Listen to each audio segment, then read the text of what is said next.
सब भैया बहनी, दीदी दाई मनला जौहार। जय मां दंतेश्वरी, जय मां बमलेश्वरी, जय छत्तीसगढ़ महतारी, जय जौहार। भूपेश बघेल जी, श्री चरणदास महंत जी, श्री ताम्रध्वज साहू जी, रविंद्र चौबे जी, यशोदा वर्मा जी, हर्षिता बघेल जी, निर्मल कोसरे जी, देवेंद्र यादव जी, अरुण बोरा जी, मुकेश चंद्राकर जी, श्री प्रमोद तिवारी जी, श्री राजेश तिवारी जी, गजेंद्र ठाकरे जी, आप सबका और सभी पदाधिकारी, सभी कांग्रेस जनों का इस सभा में बहुत बहुत स्वागत। आज बुखार तो है, लेकिन आप सबको देख के खुशी ही होती है, क्योंकि आप खुश लगते हो। 2 दिन पहले मध्य प्रदेश गई थी, वहां की जनता खुश नहीं लगती। जब भी मैं छत्तीसगढ़ आती हूँ और संबोधित करती हूँ जनता को, तो आप मुस्कुराते हुए दिखते हैं। इसका मतलब है कि यहाँ हालचाल ठीक है कि नहीं?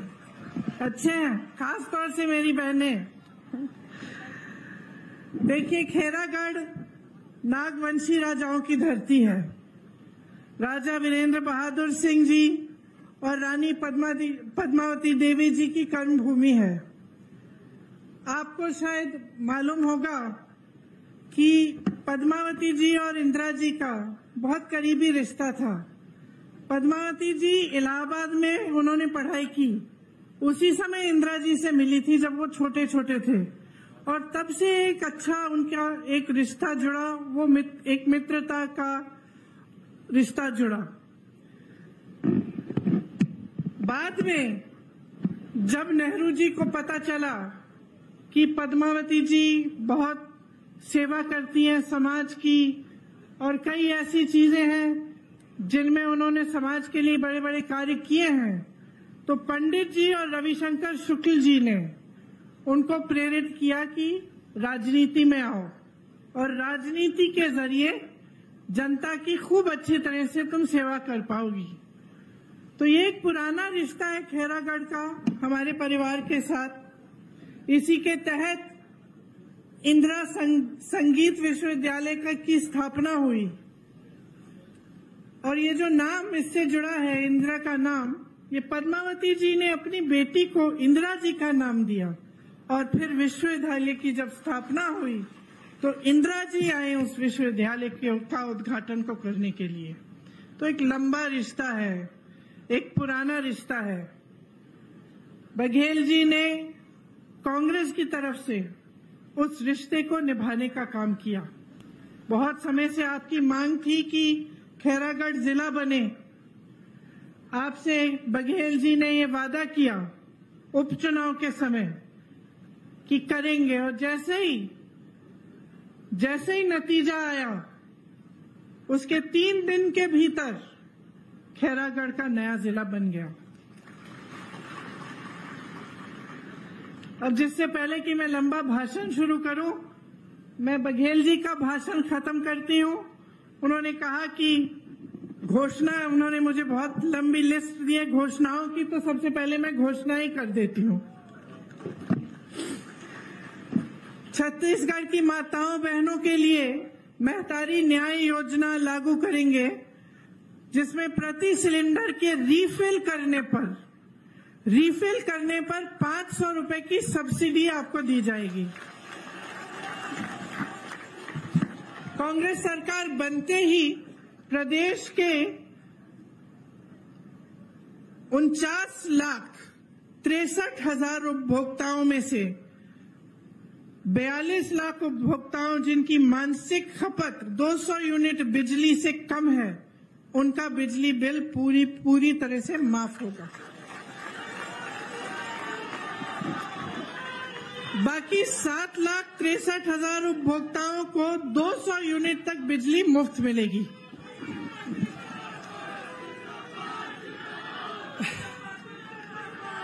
महिलाओं द्वारा संचालित स्वयं सहायता समूह के कर्ज को माफ किया जाएगा और महिलाओं द्वारा सक्षम योजना अंतर्गत लिए गए ऋण को भी माफ किया जाएगा।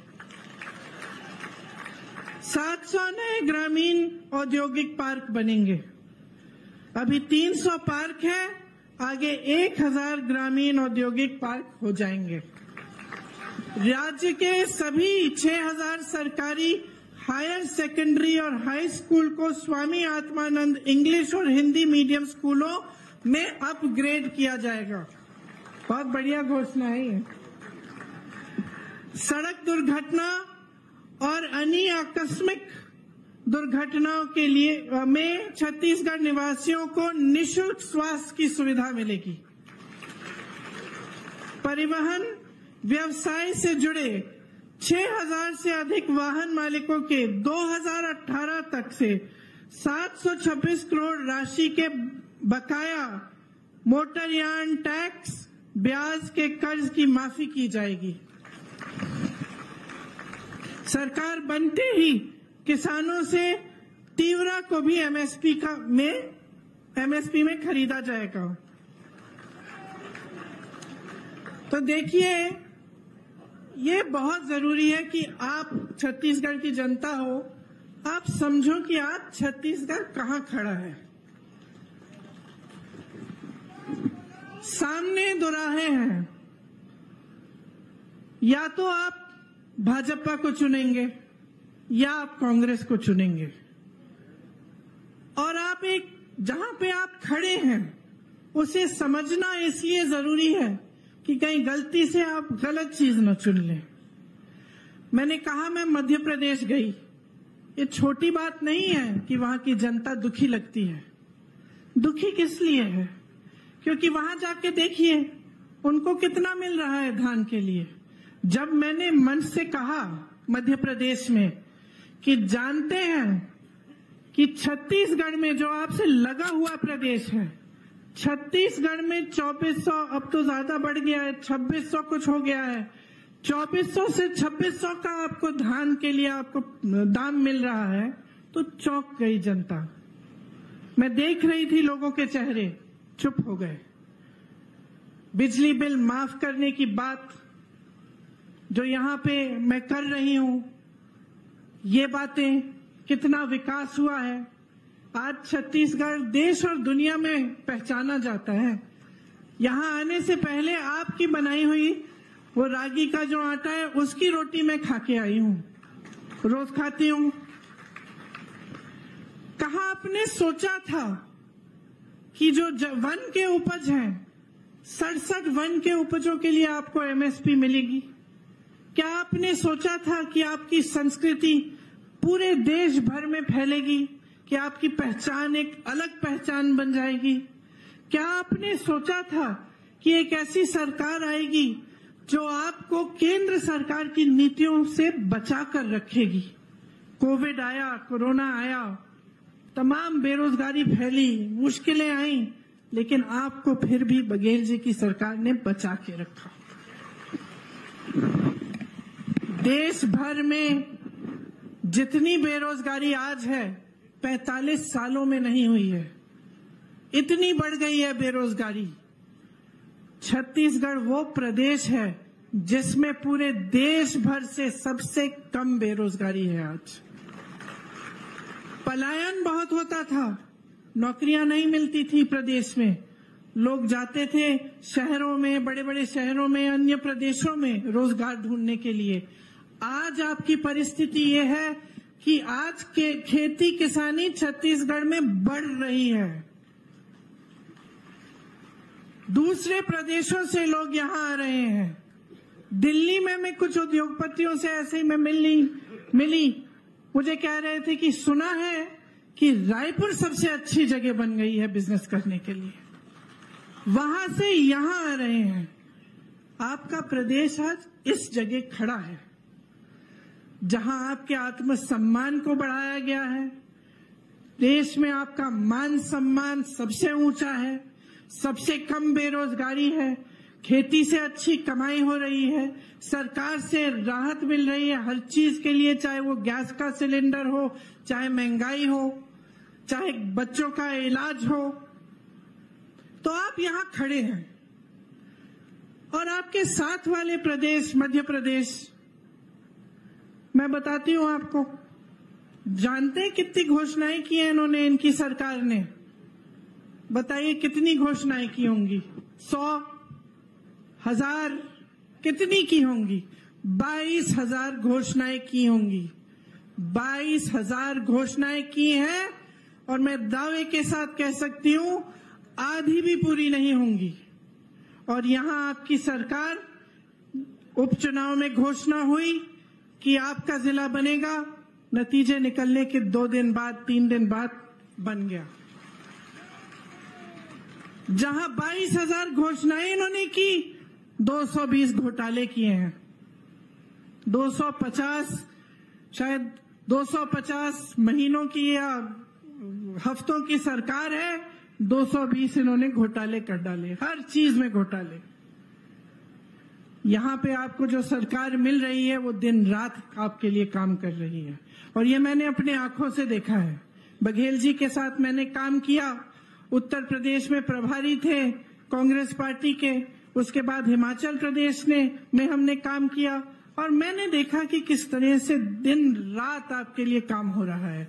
चाहे वो हिमाचल में हो, उत्तर प्रदेश में हो, चिंता आपकी है कि मैं क्या करूंगा, किस तरह से मैं महिलाओं को आगे बढ़ाऊंगा। गर्व से कहते हैं कि दीदी हमारे यहाँ महिलाएं सबसे ज्यादा सक्षम हैं। आप क्या सोच सकते थे कि जहां पूरा उत्तर भारत जूझ रहा है आवारा पशुओं की समस्या से, आपकी जैसे बहनें सुबह से लेकर शाम तक धूप में पहरेदारी करती हैं अपनी खेतों की, कि आवारा पशु आएगा खेत खा जाएगा, रात को भी नहीं छोड़ते, किसान रात भर बैठे रहते हैं। और ये आज का सिलसिला नहीं है, ये 5-6 सालों से चल रहा है। क्या आप सोच सकते थे कि आपके यहाँ ये समस्या हल इस तरह होगी कि आप उससे कमा भी जाएंगे, कि गोबर खरीदा जाएगा आपसे, कि गौठान ऐसे बनाए जाएंगे जहां पे महिलाओं को लाखों रुपए का फायदा हो रहा है। पिछली बार मैं यहाँ आई, महिलाओं से मिली, गौठान के बारे में बात की, क्योंकि एक उन्होंने वो दिखा रहे थे कि किस तरह का गौठान है, किस तरह के काम होते हैं। मैंने पूछा कितना कमाती हो बहन? एक ने कहा 1 लाख, किसी और ने कहा 6 लाख दीदी। तो आप सोच सकते थे कि एक ऐसी इतनी बड़ी समस्या पूरे उत्तर भारत में है, आज भी है, आज भी रो रहे हैं किसान। आपके यहाँ इस तरह से इतनी खूबसूरती से हल हो जाएगी कि इससे आपको रोजगार भी मिलेगा, महिलाएं सक्षम भी बन जाएंगी, गोबर भी बेच पा रही हैं, उससे भी कमा रही हैं, और ये समस्या हल हो गई। तो इसके लिए एक सोच की जरूरत होती है, और ये कांग्रेस पार्टी की ही सोच है, जिसमें से भूपेश बघेल जी उभरे हैं। किसान के बेटे तो हैं, इसका मतलब है आपकी समस्याओं को अच्छी तरह से समझते हैं, क्योंकि आपका जीवन जानते हैं, जीवन जिया है उन्होंने। लेकिन ऊपर से एक सोच है हमारी पार्टी की, जो महात्मा गांधी जी की सोच थी। क्या सोच थी? कि देश का विकास तब तक पूरा नहीं होगा जब तक ग्रामीण विकास पूरा नहीं होगा, जब तक गरीब से गरीब जनता अपने पैरों पे खड़ी न हो पाए। ये है कांग्रेस पार्टी की सोच। पंचायती राज की जो सोच है, जिसके तहत आपको अपनी सत्ता अपने हाथों में दी गई, ये कांग्रेस पार्टी की सोच है। लोकतंत्र की सब समान दृष्टि से सबको देखा जाए, ये कांग्रेस पार्टी की सोच है। और लोकतंत्र जिसमें आपका सबसे बड़ा अधिकार, आपकी सबसे बड़ी शक्ति आपका वोट होता है, एक बहुत बड़ी जिम्मेदारी दी है संविधान ने आपको। ये कांग्रेस पार्टी ने ये नींव डाली इस संविधान में, क्योंकि हमने सत्याग्रह किया और अंग्रेजों से आजादी की लड़ाई लड़ी, और ये आजादी की लड़ाई नेताओं की आजादी के लिए नहीं थी, ये आजादी की लड़ाई जनता की आजादी की लड़ाई थी। वो महापुरुष जो इस देश के लिए शहीद हुए, वो चाहते थे कि यहाँ बैठे एक एक भाई को, एक एक बहन को सत्ता अपने हाथों में मिले, एक पूरी शक्ति मिले, जिससे वो अपने जीवन और अपने भविष्य में बदलाव ला पाए। ये थी और है हमारी कांग्रेस पार्टी की नींव, और यही हमारी विचारधारा है। इसीलिए सबसे बड़ा काम क्या किया है हमारी सरकार ने छत्तीसगढ़ में? सबसे बड़ा काम ये किया है कि जो देश की संपत्ति केंद्र की सरकार देश की जनता से छीनी जा रही है, वो प्रदेश की सरकार ने देश की जनता को, प्रदेश की जनता को वापस दी है। सबसे बड़ा काम ये किया है कि जो आपकी संपत्ति है, आपका पैसा है, आप ही के जेब में गया है। ये योजनाएं जिनके बारे में हम बात करते हैं, चाहे रोजगार की योजना हो, चाहे महंगाई को कम करने की योजना हो, चाहे महिलाओं के विकास की योजना हो, ये सब क्या है? इसके लिए पैसे कहाँ से मिलते हैं? ये सरकार के पैसे सरकार जनता को दे रही है। जब हम सब्सिडी की बात करते हैं कि आप सिलेंडर को फिर से जब भरने जाएंगे आपको 500 रुपए मिलेंगे, इसका मतलब है कि हम जो आपकी संपत्ति है, जो सरकार के पास पड़ी है, उसमें से निकालकर आपको वापस पैसे दे रहे हैं। लेकिन केंद्र की सरकार क्या कर रही है? वही संपत्ति छीनकर बड़े बड़े उद्योगपतियों को दे रही है। तो अडानी जैसे जो बड़े बड़े उद्योगपति हैं, जिनको सारी खदानें दी जाती हैं, सारे बंदरगाह, सारे हवाई अड्डे, सारे बड़े बड़े कंपनियां, सरकारी कंपनियां, ये तो आपकी संपत्ति है जो दी जा रही है। आपको रोजगार मिलता था वहां से, आपके बच्चों का भविष्य बनता था, आपको पेंशन मिलता था।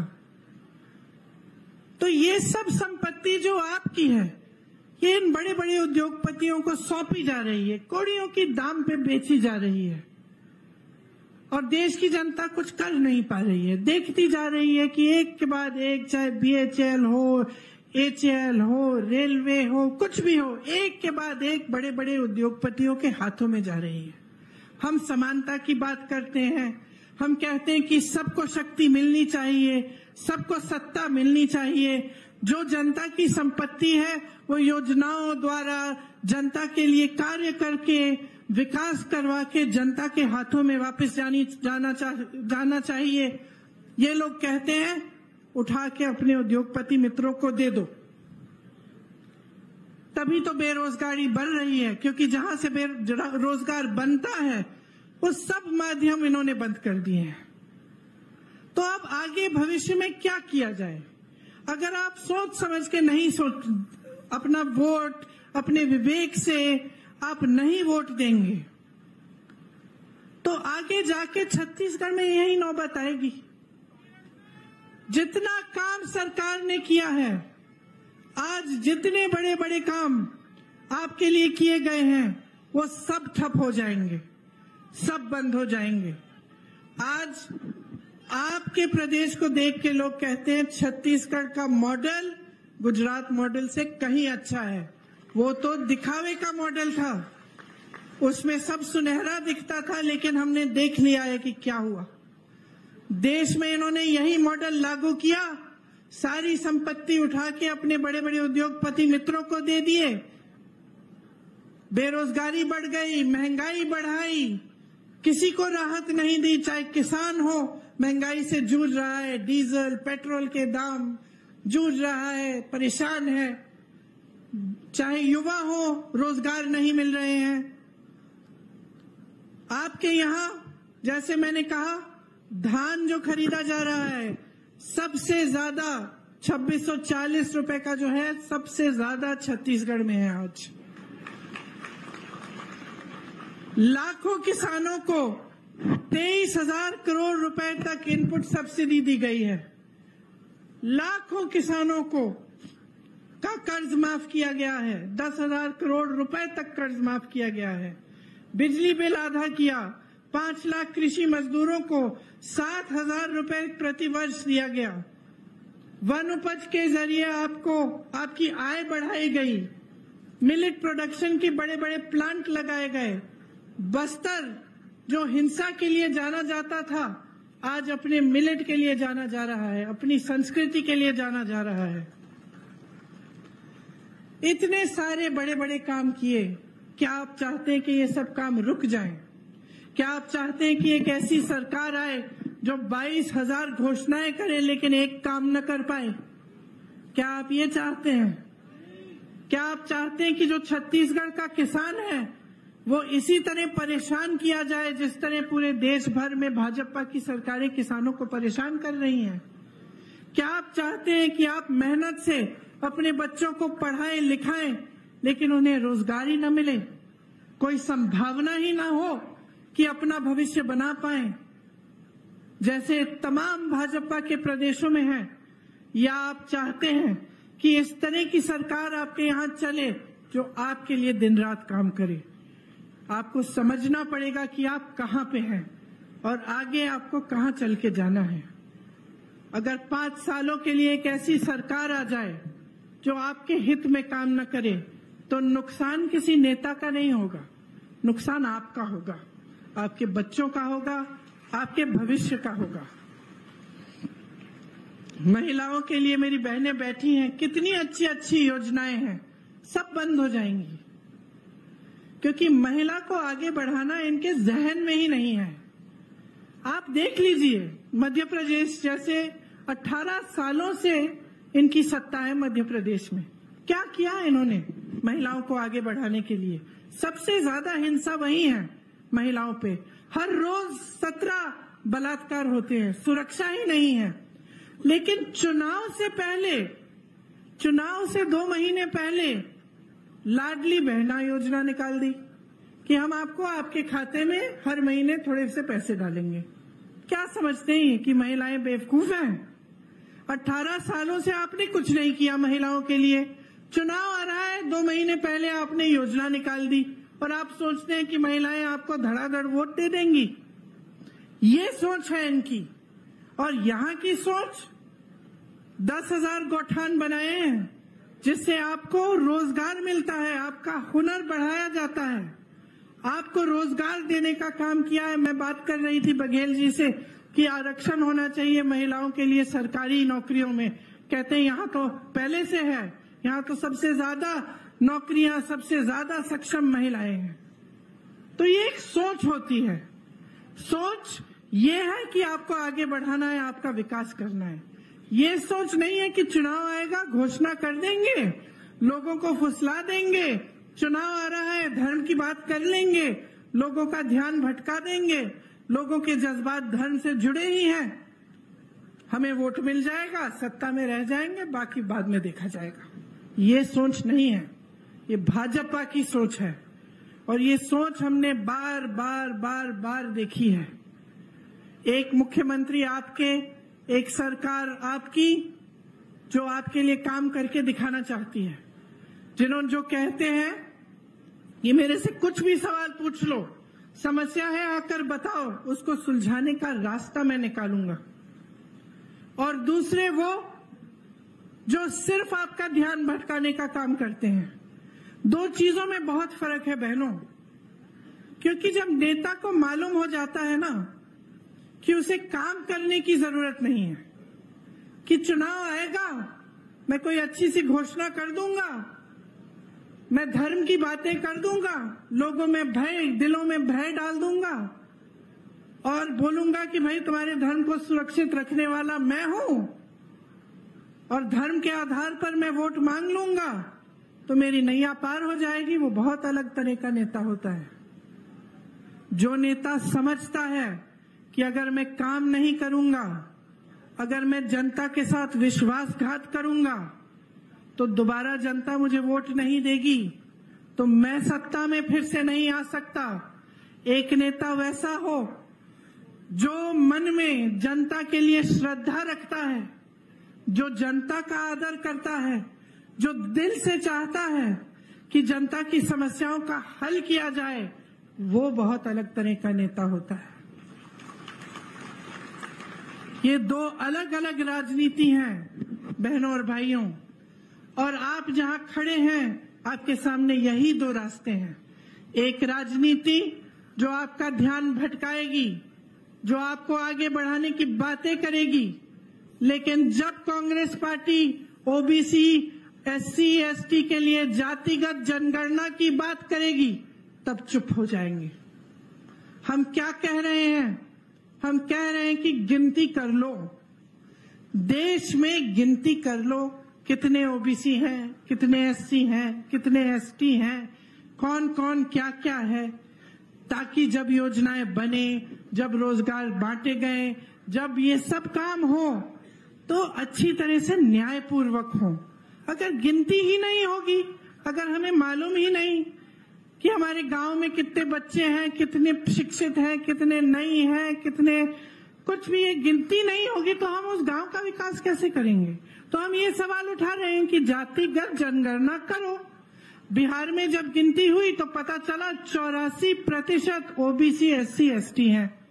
अब 84% ओबीसी एससी एसटी हैं, लेकिन आप जितने भी देश के बड़े बड़े आप देखो, चाहे आप उद्योगपतियों को देखो, चाहे मीडिया वालों को देखो, चाहे आप सरकार के सचिवों को देखो, चाहे कहीं भी देखो, तो ये 84% आपका प्रतिनिधित्व नहीं दिखता। तो सारी हमारी कांग्रेस की पार्टी कह रही है कि गिनती करो। भाजपा जो सालों से कहती चली आ रही है कि हम ओबीसी वर्ग, एससी वर्ग, एसटी का उत्थान करना चाहते हैं, मना कर रहे हैं, कह रहे हैं कि नहीं करनी, गिनती ही नहीं करनी। अरे गिनती नहीं करोगे तो विकास कैसे करोगे? महिला आरक्षण की बात करते हैं, बिल पास कर देते हैं और धूमधाम से मीडिया बाजी, मोदी जी को सब महिलाएं नमस्कार कर रही हैं कि आपने क्या कर दिया, किसी ने नहीं किया आपसे पहले। बाद में पता चलता है कि ये पास तो हो गई, 10 सालों के लिए लागू नहीं होगी। तो 10 सालों के लिए महिलाओं को अधिकार ही नहीं मिलेगा।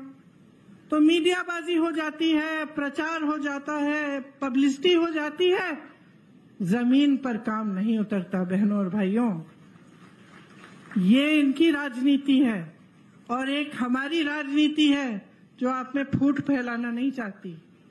हम आपको अलग नहीं करना चाहते, हम चाहते हैं कि आप सब एक हो और एक होकर आपका विकास हो।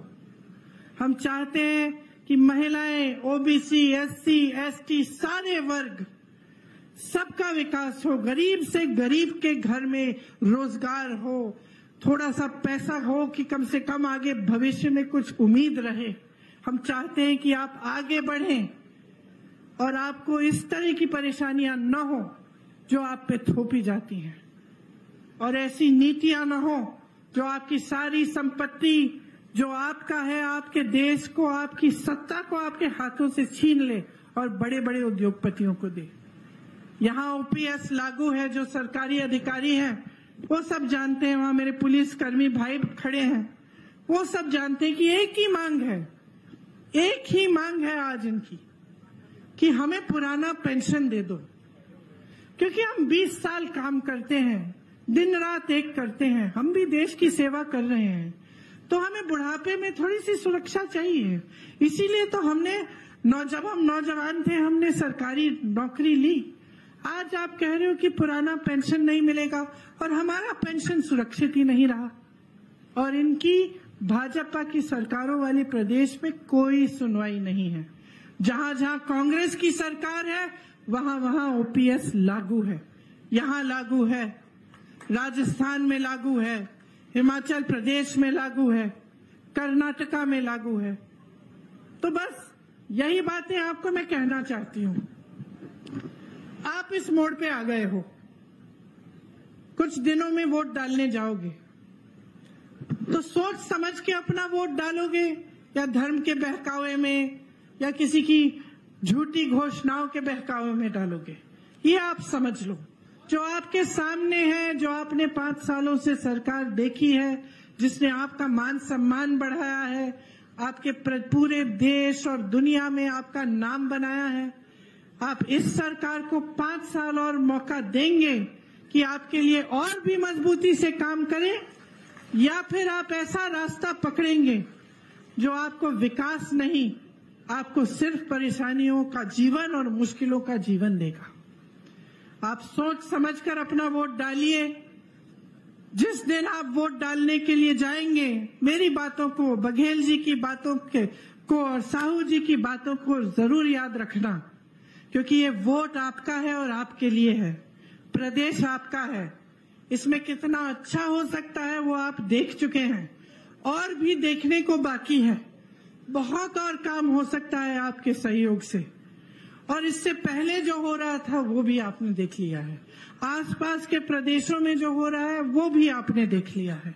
तो सोच समझकर जागरूक बनके अपना वोट डालिए। और मैं जानती हूं कि आप जब जागरूक बनके अपना वोट डालेंगे तो आपका वोट सिर्फ और सिर्फ कांग्रेस पार्टी को जाएगा, और एक बार फिर कांग्रेस की सरकार आपके प्रदेश में आएगी, और आप देखेंगे कि जो घोषणाएं मैं आज करके जा रही हूं, एक नहीं सारी की सारी पूरी होंगी। आप सबको बहुत बहुत धन्यवाद। बहुत ध्यान से आपने बातें सुनी। ज्यादा समय नहीं लेना चाहती। जय हिंद। महंगाई से मुक्ति दिलाने के लिए प्रियंका जी का बहुत बहुत धन्यवाद। प्रियंका